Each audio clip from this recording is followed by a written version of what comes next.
Hello guys, Steve here with GarbageCanCleaning.com. First of all, congratulations on the purchase of your new trailer. We wanted to take some time and kind of go over a few things and what you can expect now that you have your trailer. First of all, this is a trailer that we recently built for a Blasters Franchisee. It'll soon be going out to them. And while we had a completed trailer, we wanted to take the opportunity, like I say, to go through a few things. First thing we want to show you is the toolbox here. We include several items. First item are some empty bottles that I'll show you. These go for your deodorizer inside the bottle holders. We also have some amber lights, and we've since moved to the wireless amber lights. So these, like I say, are wireless and they go anywhere on the side for safety. When you're on a busy street, it's nice to have them, and they go right on the trailer. There's different flashing modes on there, and then also they're rechargeable. So you can just plug them in and charge those back up. We'll also have manuals. We now have a warranty manual and all your manuals inside a 3-ring binder that'll be here in the toolbox. We give you 50 extra feet of hose here. This is a 10-foot flex tube clean out to clean out your dirty water in the hopper. And then if you have a hydraulic, or excuse me, an electronic jack on your trailer, this is a manual crank. So if your battery dies, you can use this to crank it up. We're starting to go more towards just the manual jack instead of the electric. But if you have electric on yours, that's what that's for. All right, moving along here, a couple things to keep in mind. When we transport these trailers, we take off the inline water filter right here, and that's going to be inside the toolbox. So you want to just take that out and place that on. And this is how you also drain the tank. So you just loosen that and water will come out. But make sure before you start it up that the inline water filter is on. And then also this electronic connection right here is connected. When we transport these, we disconnect the battery to help save the battery life.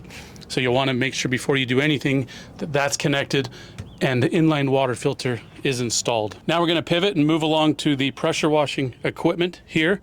We've got the Honda GX690 motor. To start it up, make sure you've got everything in place there. There is a zip tie right here that you can just cut off and then keep this key on your key ring or whatnot. But when you start it, you're going to want to turn the choke all the way out and push it to the start. It'll fire right up. And then up here is your control, your on and off for your burner. Make sure your temperature is not set too high or you will burn through O-rings if you go all the way up. So we recommend not going above about 140 degrees. Here's your different tips. We don't ever recommend that using the 0 degree. There's a sensor inside the burner that has to get so much water flow going through it in order to trip that sensor to turn on, and the 0 degree tip will not turn that sensor on. So we've gotten a few phone calls from people saying, hey, I'm getting hot water out of my spray head on the cleaning side, but not out of the wand. And that's because they had the 0 degree tip installed. So there's just not enough water flow for it to turn on the burner. Don't recommend using that one. Usually you'll want to use a 15 degree tip or a 25 degree, which is the yellow or the green tips. So on this, for your convenience, there's a little drain tube for both the oil here in the pump and then the oil here for the Honda motor. You just take off the little caps right there, it'll drain your oil. And we recommend changing both of those about every 100 hours as you're using it. So make sure you're looking at your little clock right here and it'll tell you the hours. And it's a good idea to keep a log of when you change the oil. Sometimes if it's off a little bit, if it's 117 hours, you want to be able to look back and say, okay, it's time to change it. Similar to kind of what you do when you get your oil changed in your vehicle. Okay, now we're to the rear portion of the trailer. This is a Haney reel, very solid, durable hose reel. We include a 100-foot hose. This is an automatic hose reel, so it will retract for you automatically. This is our assisted lifter. We've got the gas struts on there, so it makes it easy to lift it up. In another video, we'll show you more of the technicalities with strapping a can on, lifting it up, and also cleaning it out. Over here, we've got your dirty water clean out. The 10-foot clean out hose that we include in the toolbox snaps right here. You launch it in, just kind of lock it in, and then this is the valve to open it up once you have the hose connected. We have a holster here for your wand. include it there while you're transporting. Okay, and finally here, we're moving over to the manifold section where all of your high pressure hoses come into with valves. These are medical grade valves. We have them labeled here from your spray head, your 100-foot hose around the other side of the hopper, and your bypass.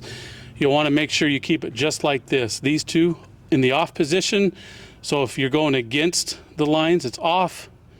Parallel to the high pressure hose, that's on. You want to leave the bypass on. What that does is that keeps water flowing through the system, in and out of the tank, and it's better on your equipment. So when you start it up, if you're wanting to clean a can, you get it in position, you'll turn off the bypass and the spray head on, just like that. And then down here we've got a little holder for a 5-gallon bucket. It's nice to have that there for taking debris and stuff out of the hopper when there's a little bit of trash or in the trash receptacle, and keep it in there. And then right here is where your water bottles can go. There's a little 4 holster for 4 water bottles right there. And then one thing I also want to point out is this little grate screen. We'll get on this side. Inside the hopper, this little screen is removable. You take it out, spray it out. What that does is that just keeps debris from getting down inside the hopper, so that it makes it easier to clean out. So that'll do it for this segment.